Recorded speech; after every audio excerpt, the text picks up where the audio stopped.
My name is Nathan Betts, and this is a GIS mapping app familiarization for Avenza maps. So what's going to be covered in this presentation?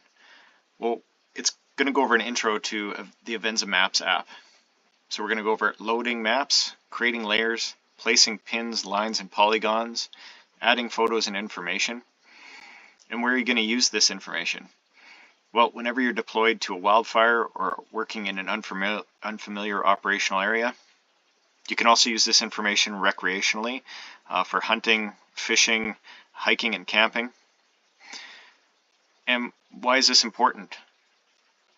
Well, it provides your apparatus with information and navigation in an operational area. It provides your task force with identified structures, hazards, and escape routes with timing. It provides your branch with critical information to develop objectives, trigger points, or triage information. It also provides the next rotation with the knowledge that you've aggregated over your operational period. In the structure protection and defense role, most firefighters, engine bosses, and task force leaders find themselves deployed to unfamiliar areas and in intense operational environments. The passage and retention of information is critical to life safety, understanding leaders' intent and operational objectives. So capturing this information in a format that's easy to relate, read, edit, distribute is often challenging. Leveraging units that are in the field and the knowledge that they gain throughout the deployment is a big missed opportunity. So mapping and GIS-based systems can be leveraged to facilitate the organization and passage of this critical information up and down the chain of command on an incident. Documenting, storing, updating this information in a standardized format helps to retain the valuable insights, locations, and features during a resource's deployment and demobilization. Storing this information creates a future resource that can be drawn upon throughout the incident and for years to come. The primary training objectives for this training are to enhance situational awareness, providing firefighters with the knowledge and skills to use GIS technology to improve and record their understandings of their surroundings during an operation.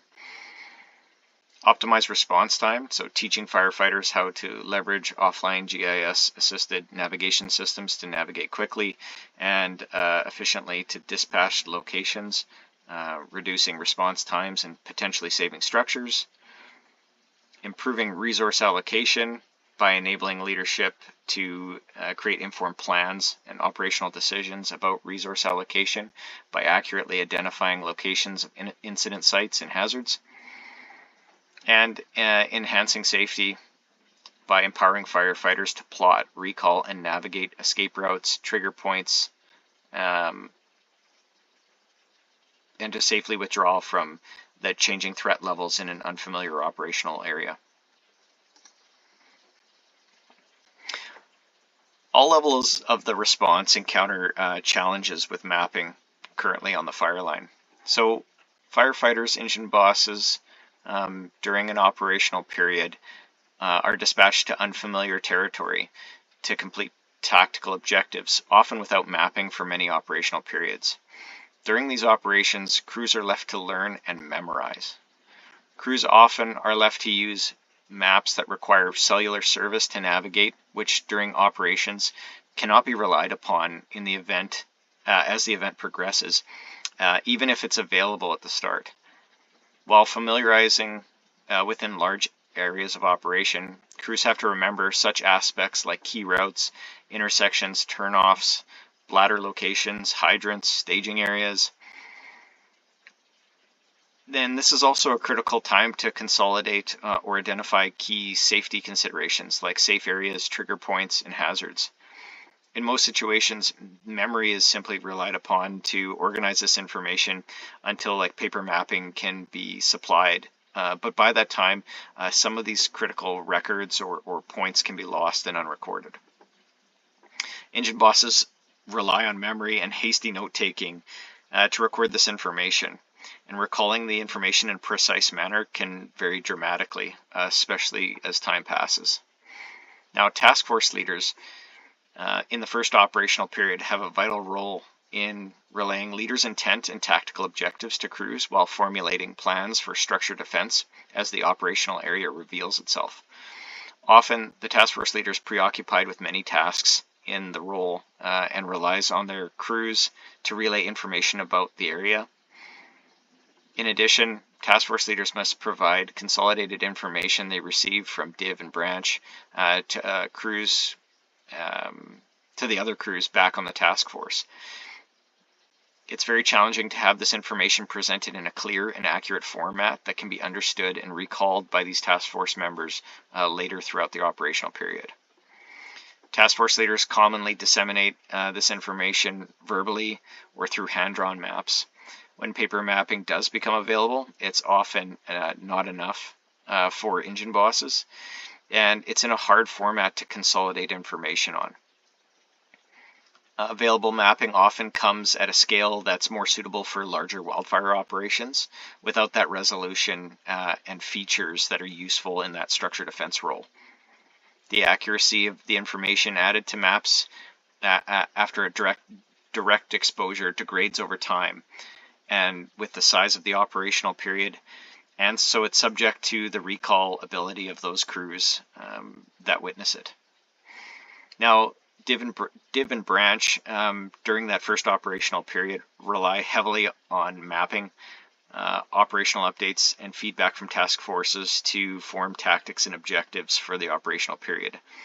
Without a system to consolidate and convey this mass amount of data, important information such as those safety zones, escape route timings, water points, heli landing sites, site hazards might be missed or slow to be identified.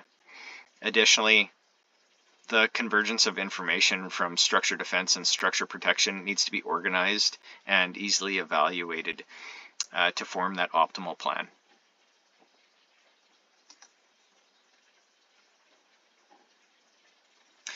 So, what is GIS? GIS is Geographical Information Systems, and it's a framework of gathering, managing, and analyzing spatial and geographical data.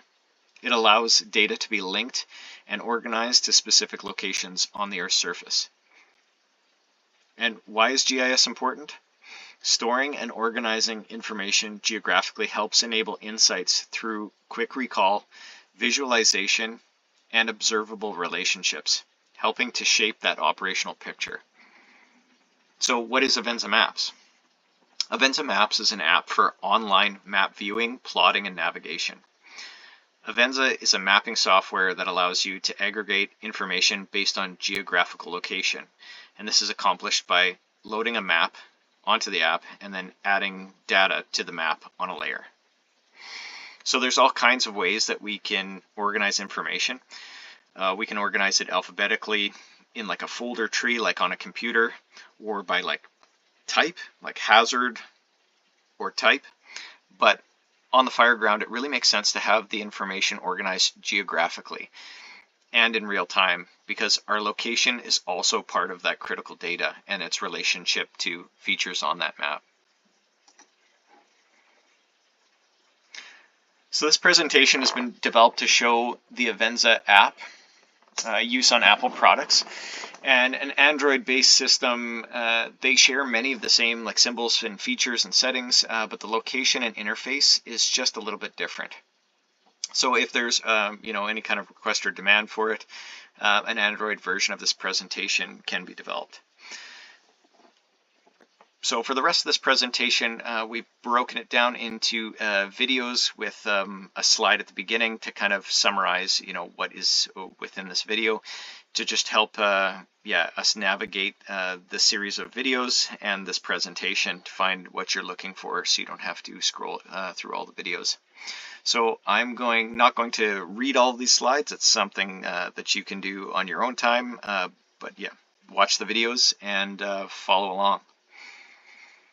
So the first video that we're going to be going into is downloading the app. So we're going to be using the Apple App Store to search and find and download Avenza Maps. We're going to be using the basic account. It's free to download, but while working with iPads in the field, It's important to have those passwords and Apple IDs ready, just in case your organization, has those features or those abilities to download locked.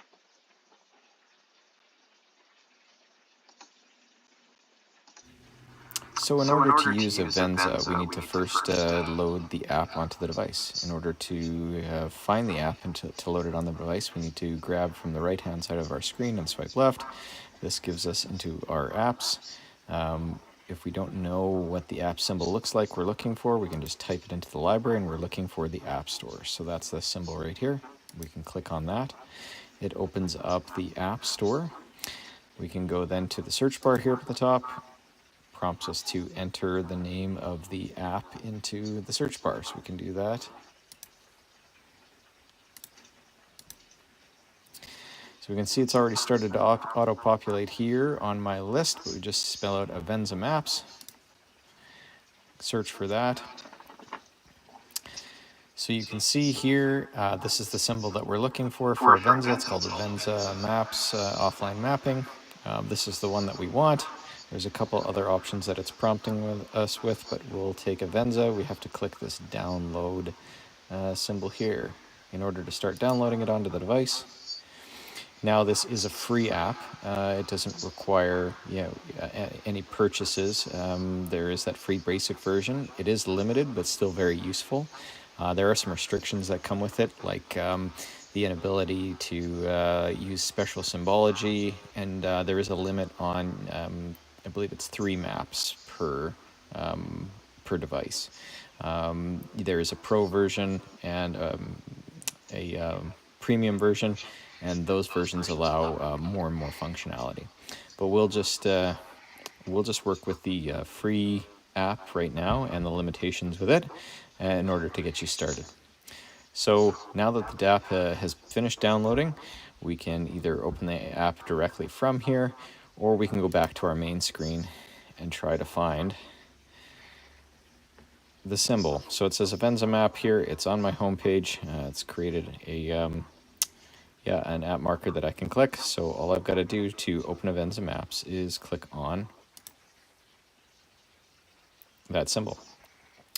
Now here it's just going to take you through some basic setup and some guides here. We can just toggle through all of this. It talks about layers, collecting data, and everything that we're going to discuss in this course. It's going to ask you if you would like notifications, and I think we're going to allow notifications for this app for us. And that's how we find the app through the App Store and load the app onto our device.